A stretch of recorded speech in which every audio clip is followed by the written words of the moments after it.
Hello there, this is Ananya and today we will be solving another set of exercises based off of what we learned in the last lecture of NumPy. And what we learned was all about the random module in NumPy. So we learned about randint, we learned about random and quite a few other stuff along with that. So we'll be exercising on random and a few other stuff also so that we do not forget what we previously learned. So as usual, we will be having, let's say, 5 to 7 questions, all right? So our first question is, it'll be the same thing. You take the question, give it a pause, try it out by yourself, and then we'll see the answer. So your first question, create a 1D array of 50 evenly spaced elements between 35 and 140, inclusive of the upper and lower bounds. And try it out. Okay, supposing you all are done with that, let's go ahead and create a new cell. And if you remember correctly, we are supposed to be using line space here. LIN space, right? So here you go. This is your answer. And 50 evenly spaced. So again, by default, it was 50. You don't have to actually mention it. But nevertheless, it's all right. Let's go ahead and run that.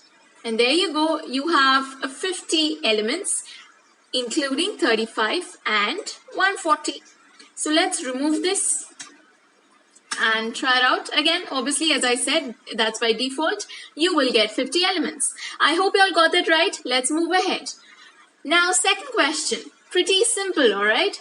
So you create a 3 into 3 into 3 array with random values. Any random stuff that you want. Go ahead and do that. Okay, let's check the answer out now. This is your answer. That's it. It's as simple as that. I hope you all got that correct. And there you go. We have 3 rows, 3 columns, and 3 sets. Okay, like 1, 2, and 3 sets of each.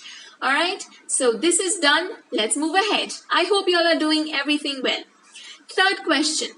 Find the minimum, maximum values and the mean of this array. Okay, just use the same array, don't have to create a new one. Use the same thing and find these 3 parameters, the minimum, maximum and the mean.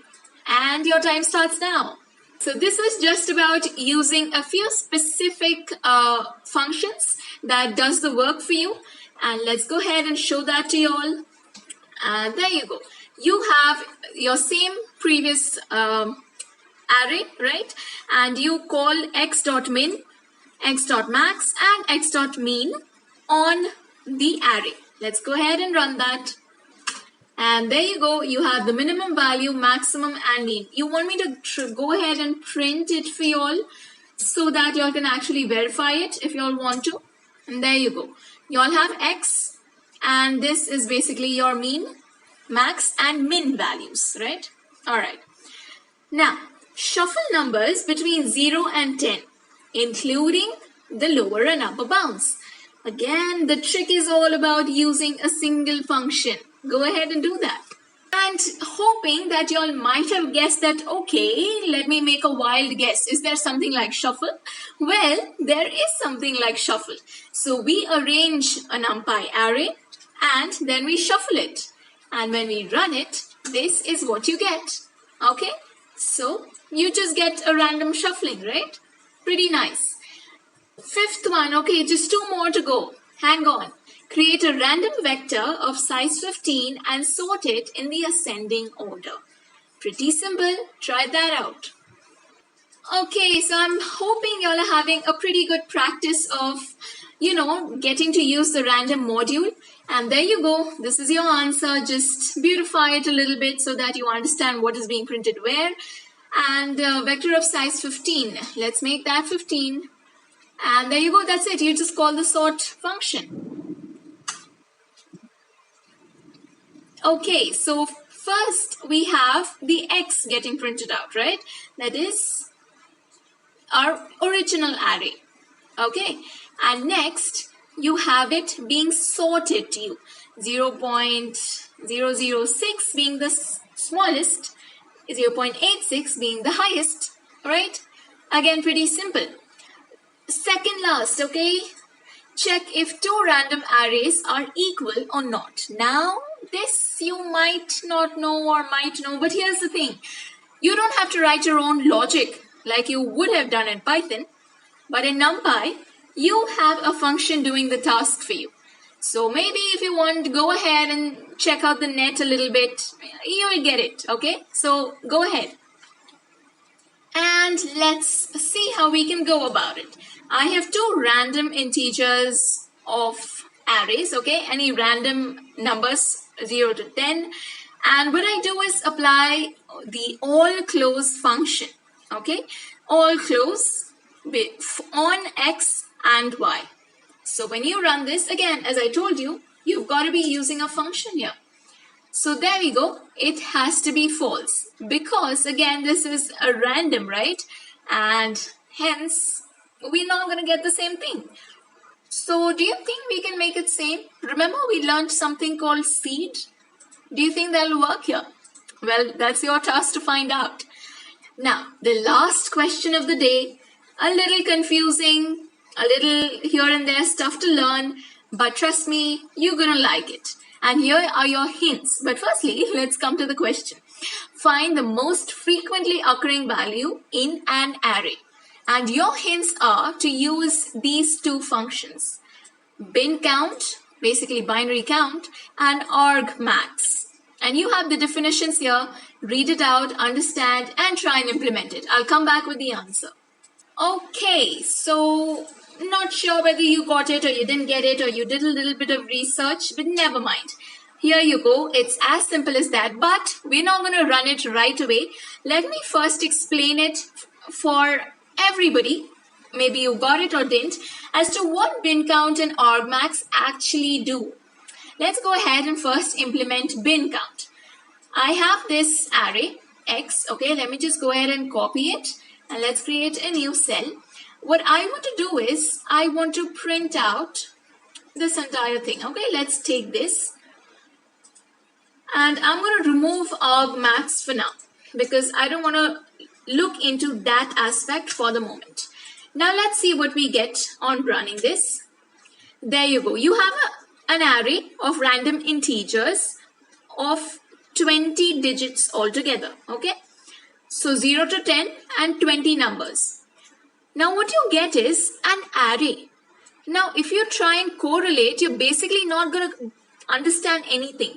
Now let's concentrate. Let me just show this to you rather than... Okay, let's take this example. Let's take this and...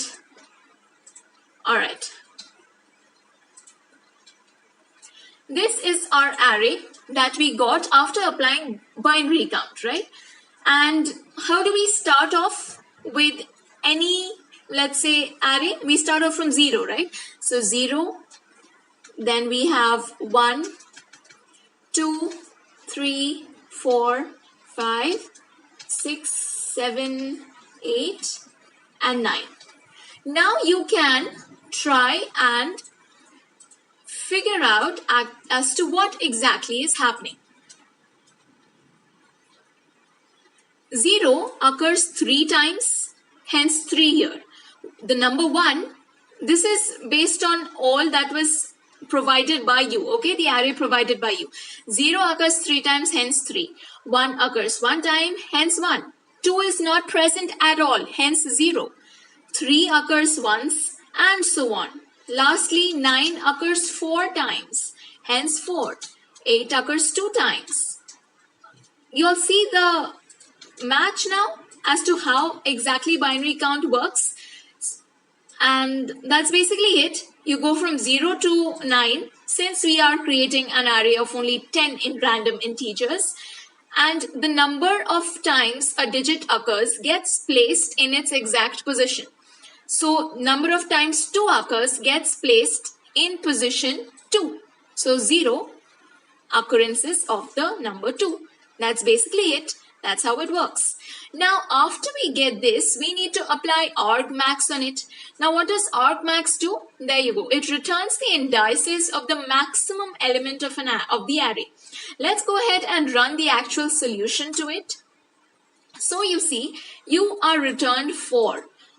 Now 4 is basically the highest number of times a digit occurs, and the answer is 4, right? So how does argmax work? If we would have, let's go ahead and print binary count, and there you go. Let's run that. Okay, so you see, okay, the answer is obviously going to change now. We haven't applied seed. So it says 5, right? So 1, 2, 1, 2, 3, and 4, right? So the number 5 occurs 4 times, which is the max any other number occurs. So what do you get at position 5? 4. Also 5, 6, 7. 5 and 7 occur 4 times each. So it is going to pick the first one. Argmax is doing this, right? So argmax goes ahead and picks the highest occurring number in binary count, that is 4, and returns whatever the corresponding integer was in the case of the original array, that is 5, and hence you get 5. And 5 is encountered first, okay, so hence it returns that. Let's go ahead and run that once again, and you get the number 9. So see, 7, the number 7 corresponds to 9, and 9 is occurring 7 times, hence highest occurring number is 9. And that was basically it. Kind of confusing, but I hope you all got it. I'll meet you all again next time with something new. Hope you all got it. I hope you all are getting NumPy. And bye-bye. I'll see you all soon.